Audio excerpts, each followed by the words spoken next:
हम हर रोज की तरह आज भी ताजा खबरों की बात करेंगे।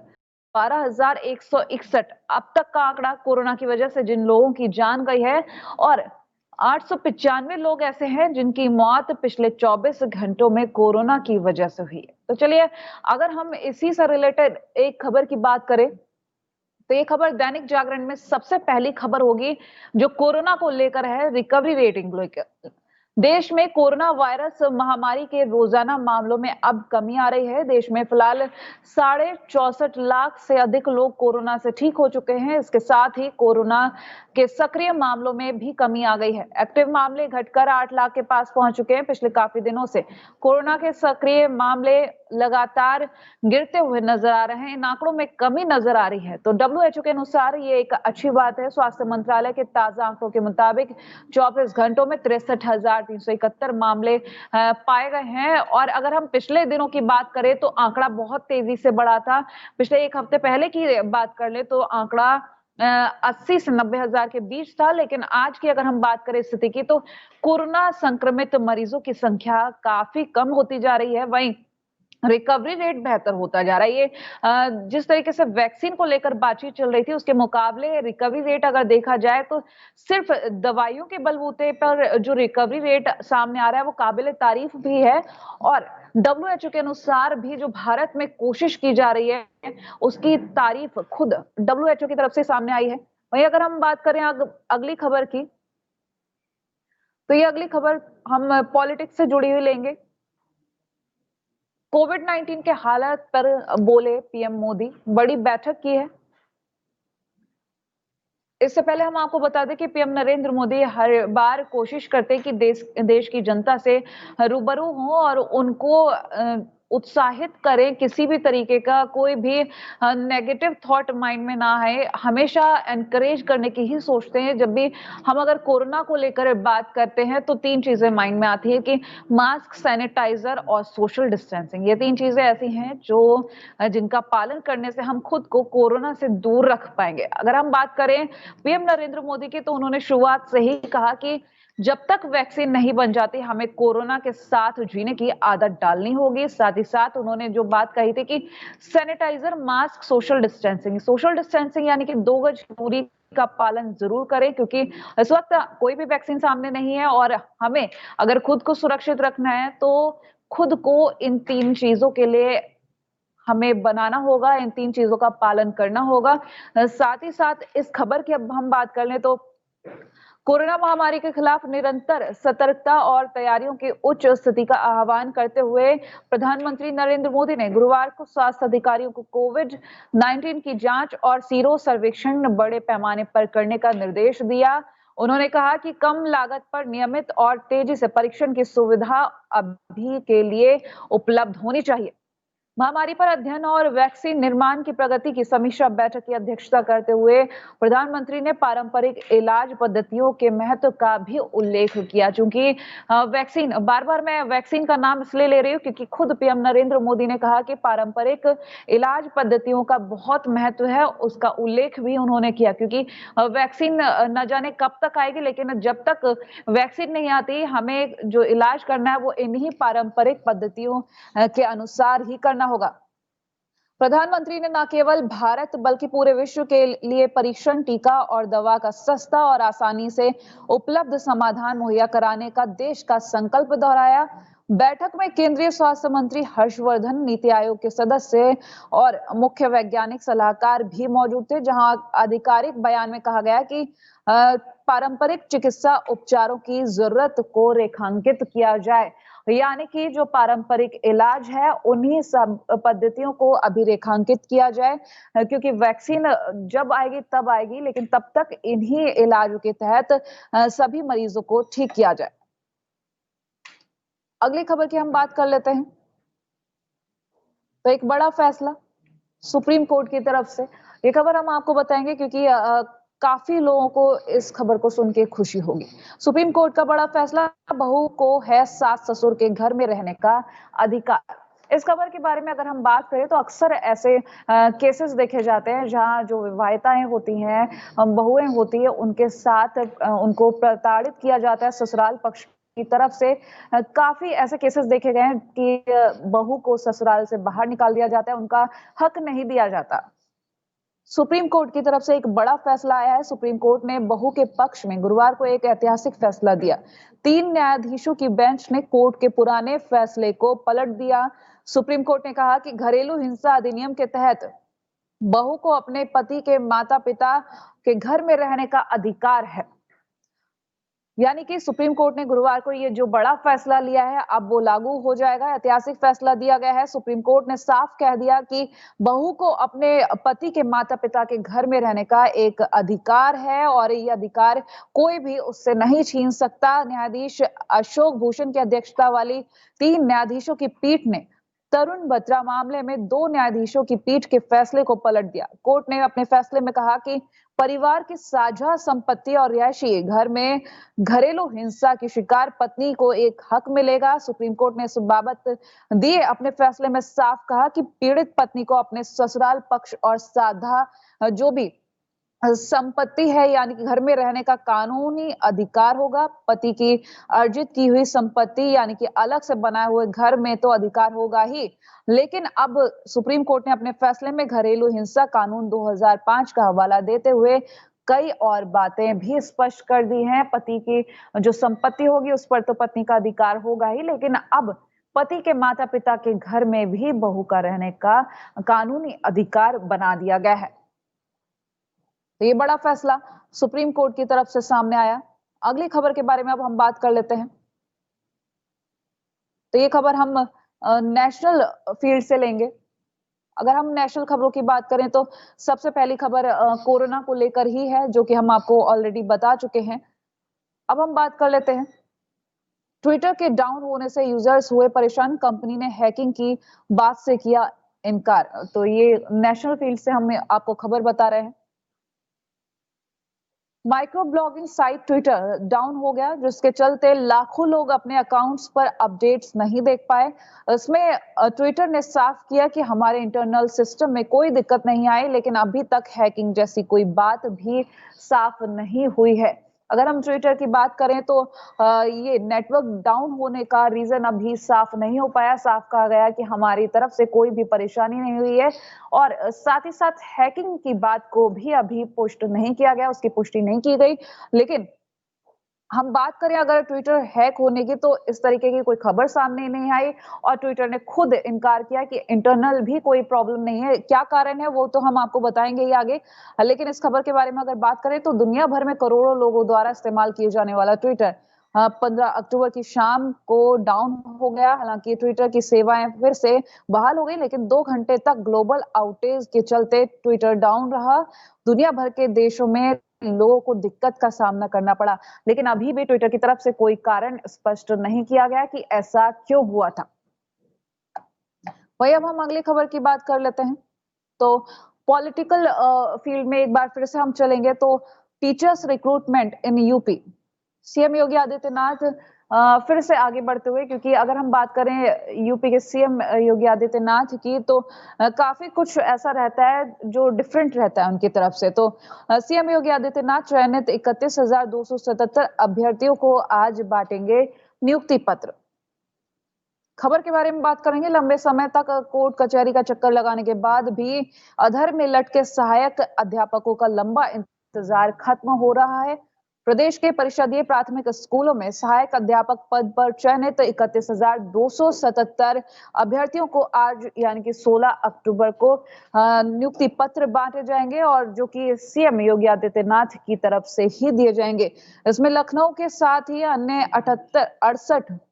68 जिलों में सहायक अध्यापक के पद पर तैनाती पाए जाने वाले लोगों को नियुक्ति पत्र सौंपे जाएंगे। तो खुशी की बात है। आगे क्या क्या कुछ होने वाला है वो हम आपको बताएंगे, लेकिन इस खबर के बारे में हम आपको बता रहे हैं 31,277 अभ्यर्थियों को नियुक्ति पत्र आज दे दिया जाएगा। काफी लंबे वक्त से जिस चीज का इंतजार था वो इंतजार आज फाइनली खत्म हो जाएगा।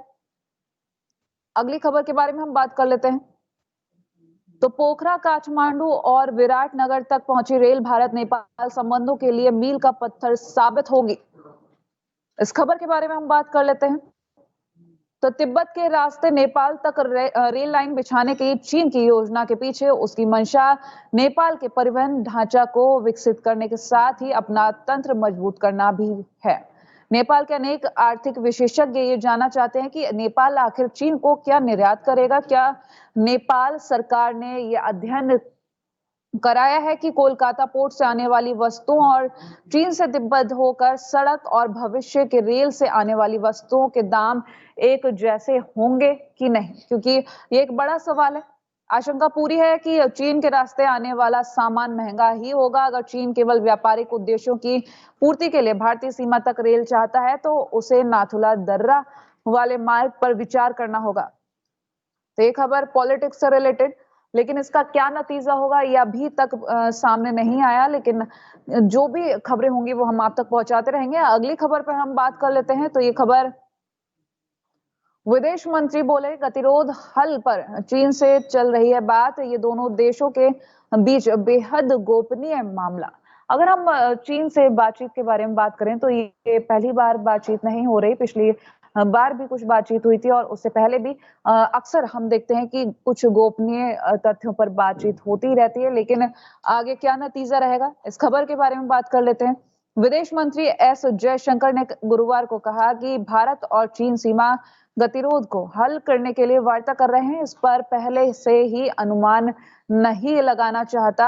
वर्चुअल प्लेटफॉर्म पर आयोजित ब्लूबर्ग इंडिया इकोनॉमिक फोरम में चीन से वार्ता के नतीजों के बारे में पूछे जाने पर विदेश मंत्री ने बात कही। सम्मेलन के दौरान सीमा की स्पष्ट स्थिति के सवाल पर उन्होंने कहा कि वार्ता चल रही है और ये दोनों देश के बीच में गोपनीय बात है।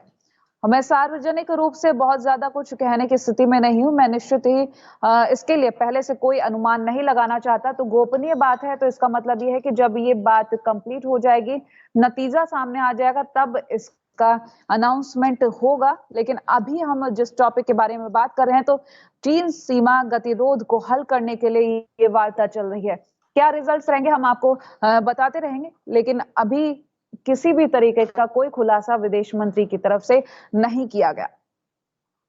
वही अब बात कर लेते हैं इलेक्शंस को लेकर, क्योंकि बिहार विधानसभा चुनाव भी है और 3 तारीखों का ऐलान किया गया है जब मतदान होगा, मतगणना होगी 10 नवंबर को।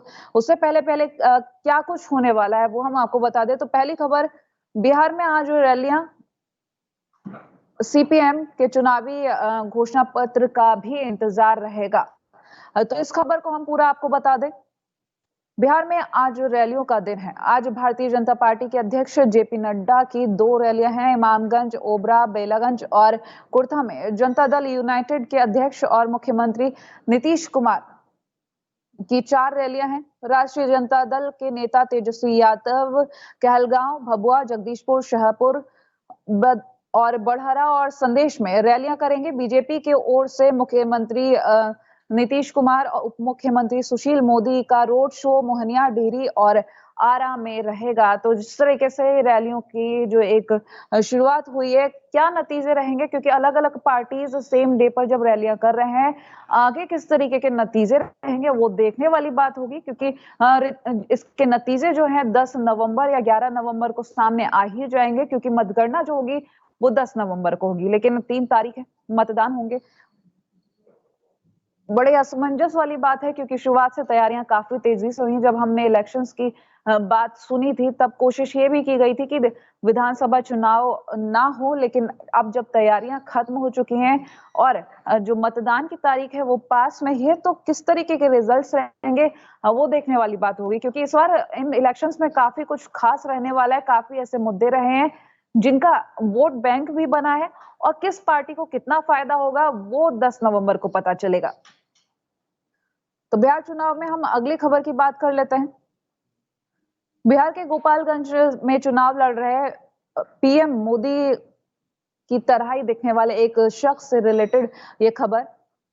अगर हम तस्वीर की बात करें तो कहीं ना कहीं बिल्कुल सिमिलर लग रहे हैं ये पीएम मोदी से।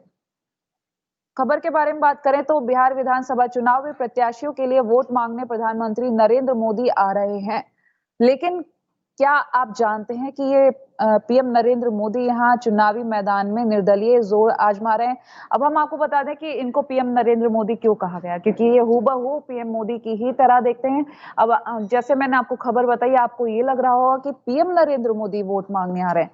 नहीं, ये जो व्यक्ति है ये पीएम मोदी की तरह ही दिखते हैं। इनके बारे में बात करें तो पीएम मोदी के हमशक्ल हैं ये। हथुआ विधानसभा सीट पर निर्दलीय चुनाव भी लड़ रहे हैं। प्रधानमंत्री नरेंद्र मोदी के हमशक्ल अभिनंदन पाठक हैं ये, और उनके कारण ही ये सीट चर्चा में आ गई है, क्योंकि ये बिल्कुल पीएम मोदी की तरह ये दिख रहे हैं। और जब ये वोट मांगने जा रहे हैं तो इनको पीएम मोदी का नाम ही दिया जा रहा है, लेकिन ये हथुआ विधानसभा सीट पर निर्दलीय चुनाव लड़ रहे हैं और इनका नाम है अभिनंदन पाठक। वहीं अब हम अगली खबर की बात कर लेते हैं। बिहार विधानसभा चुनाव से रिलेटेड ही इस फील्ड में अगर हम अगली खबर की बात करें तो सियासत में फल फूल रही बाहुबलियों की वंशवेल, नाते रिश्तेदारों को भी खूब फायदा मिल रहा। इस खबर के बारे में बात करें, बिहार में हर पार्टी और हर जाति के अपने अपराधी रहे हैं। पार्टी में और समुदाय ने भी उन्हें जब तब नायक का दर्जा दिया, खूब महिमा मंडन किया, मगर इसका खामियाजा राजनीति और राज्य को भुगतना पड़ा। दामन पर स्याह धब्बे की तरह वो राजनीति के अपराधीकरण के प्रमाण बन गए। अपने रसूख यानी कि धमक को बरकरार रखने के लिए राजनीति का चोला पहना। एक दौर में तो वो राजनीति के पर्याय जैसे हो गए, लेकिन हर वक्त हर दिन बराबर नहीं होता। इस खबर के बारे में अगर हम बात करें तो चुनाव सुधारों के लिए काम करने वाली संस्था एडीआर के अनुसार 16वीं विधानसभा में 136 विधायकों यानी कि 57% के ऊपर आपराधिक मामले हैं। इसमें 39% खिलाफ जो है गंभीर मामले हैं, जबकि जो 11 विधायक हैं उन पर हत्या के मामले भी हैं। तो विधानसभा चुनाव पर किस तरीके का इसका असर रहेगा, किस तरीके के नतीजे रहेंगे, क्या इसके बेसिस पर मतदान होगा या फिर विकास कार्यों को देखकर मतदान होगा या फिर जो चुनावी चेहरे हैं सिर्फ उनको देखकर मतदान होगा, ये जनता की तरफ से डिपेंड करता है। जनता बताएगी, क्योंकि मतदान जब होगा और जब मतगणना होगी तो रिजल्ट सामने आ ही जाएंगे। बात कर लेते हैं अब हम अगली खबर की। तो ये खबर हम बिजनेस फील्ड से लेंगे, क्योंकि हम कोशिश ये करते हैं गुड मॉर्निंग भारत में आपको हर एक खबर पहुंचाई जाए, हर फील्ड से खबर मिले। तो बिजनेस से रिलेटेड हम बात करें तो शेयर बाजार में कल के भारी गिरावट के बाद आज रौनक, सेंसेक्स निफ्टी दोनों हुए हरे। पूरी खबर के बारे में बात करेंगे हम।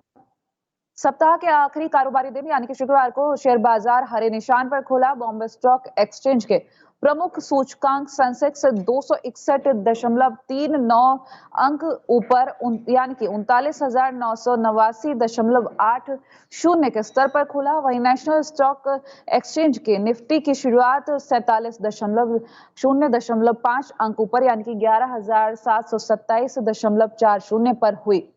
तो हरे निशान पर शेयर मार्केट खुला आखिरी दिन। अगली खबर की हम बात करेंगे तो जीएसटी क्षतिपूर्ण के लिए राज्यों की तरफ से केंद्र लेगा 1.10 लाख करोड़ रुपए का कर्ज। ये मंत्रालय की तरफ से खबर सामने आई है, उसके बारे में हम बात कर लेते हैं।